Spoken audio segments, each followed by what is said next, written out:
हाल ही में इलाहाबाद उच्च न्यायालय ने एक महत्वपूर्ण फैसले में कहा है कि जहां कानून का शुद्ध प्रश्न शामिल है, वहां वैकल्पिक उपाय का सहारा लेना उचित नहीं है। न्यायमूर्ति जे मुनीर की पीठ अपीलकर्ता की अपील को खारिज करने वाले अपीलात अथॉरिटी द्वारा पारित आदेश को चुनौती देने वाले मामले से निपट रही थी। इस मामले में याचिकाकर्ता रविशंकर द्विवेदी पंजाब नेशनल बैंक उर्दू बाजार ब्रांच गोरखपुर में single window operator grade A के पद पर कार्यरत था, जिस पर 2 ग्राहकों के खाते से लगभग 3,65,000 रुपये गबन का आरोप लगा था। गहन छानबीन के बाद गबन के आरोप के कारण जांच अधिकारी द्वारा निलंबन लाभों के साथ अनिवार्य सेवानिवृत्ति देने की सिफारिश की गई। इसके बाद डिसिप्लिनरी अथॉरिटी ने याचिकाकर्ता को अनिवार्य सेवानिवृत्ति के साथ दंडित करने, भविष्य के रोजगार से अयोग्यता के बिना सेवानिवृत्ति लाभ देने की कार्रवाई की। डिसिप्लिनरी अथॉरिटी द्वारा पारित आदेश से व्यथित होकर याचिकाकर्ता ने अपीलात अथॉरिटी के समक्ष अपील दायर की।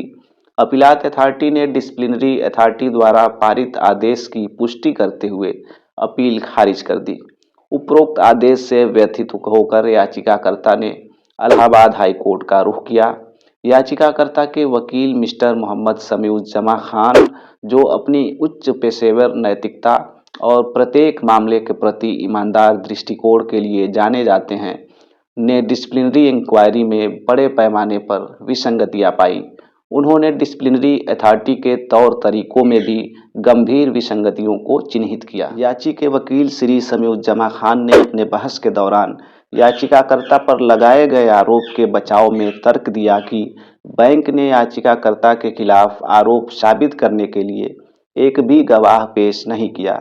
जो कुछ भी पेश किया गया वह दस्तावेजी साक्ष्य था और इन दस्तावेजों को किसी गवाह द्वारा साबित भी नहीं किया गया था।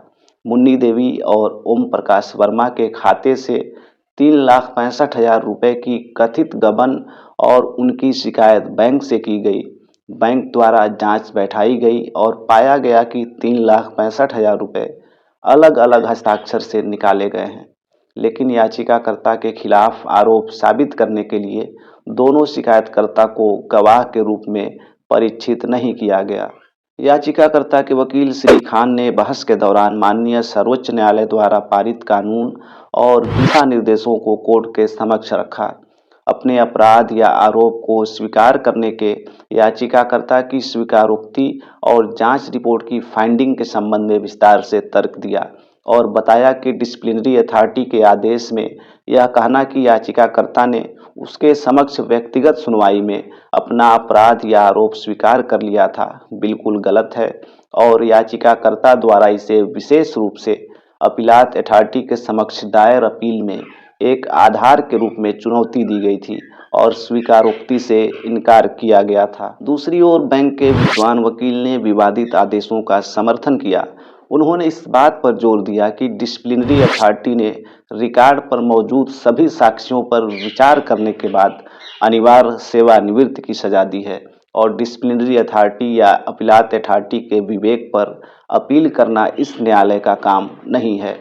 बैंक के वकील ने कहा कि याचिकाकर्ता को अवार्ड स्टाफ का सदस्य होने के नाते इस न्यायालय को उसकी रिट याचिका पर विचार नहीं करना चाहिए और इसके बजाय उसके वैकल्पिक उपाय यानी कि औद्योगिक विवाद अधिनियम 1947 के तहत उसे वापस भेज देना चाहिए। दोनों पक्षों को सुनने के बाद कोर्ट ने कहा कि जहां तक प्रतिवादी बैंक की ओर से उठाई गई प्रारंभिक आपत्ति का संबंध है कि याचिकाकर्ता को अवार्ड स्टाफ का सदस्य होने के नाते 1947 के अधिनियम के तहत अपने उपायों का उपयोग करना चाहिए, हम एक से अधिक कारणों से तर्कसंगत नहीं पाते हैं। सबसे महत्वपूर्ण बात यह है कि इस याचिका पर इस न्यायालय द्वारा 16/5/2022 को विचार किया गया था, तब इस प्रकार की कोई आपत्ति नहीं उठाई गई थी। अब जबकि पक्षों ने हलफनामों का आदान प्रदान कर लिया है और मामला गुण दोष के आधार पर सुनवाई के लिए तैयार है, हमारी राय में वैकल्पिक उपाय की याचिका पर विचार नहीं करना चाहिए और कहा कि खान ने कानून का एक शुद्ध प्रश्न उठाया है कि क्या उसे दोषी ठहराने की जांच प्रक्रियात्मक रूप से निष्पक्ष थी कि उसके खिलाफ सिंगल आरोप को साबित करने के लिए किसी सबूत की जांच नहीं की गई जो कि की जानी चाहिए थी। कोर्ट ने कहा कि यदि मुख्य रूप से जांच किया जाने वाला प्रश्न पूरी तरह से कानूनी है तो कानून के तहत वैकल्पिक उपाय पर विचार करना तर्कसंगत नहीं हो सकता है।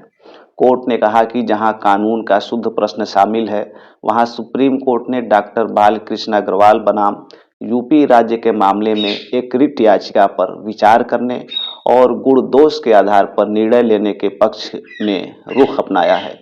इस प्रकार हाईकोर्ट ने याचिका को स्वीकार करते हुए उपरोक्त दोनों आदेशों को इस आधार पर रद्द कर दिया कि याचिकाकर्ता को सेवा में तत्काल फिर से बहाल किया जाए और नियमित रूप से वर्तमान वेतन का भुगतान किया जाए। यदि प्रतिवादी बैंक आरोप पत्र के चरण से नए सिरे से जांच करते हैं तो याचिकाकर्ता उस अवधि के लिए वेतन के बकाया का हकदार नहीं होगा जब वह रोजगार से बाहर रहा है और बकाया का प्रश्न फिर नई कार्यवाही के परिणाम पर निर्भर करेगा।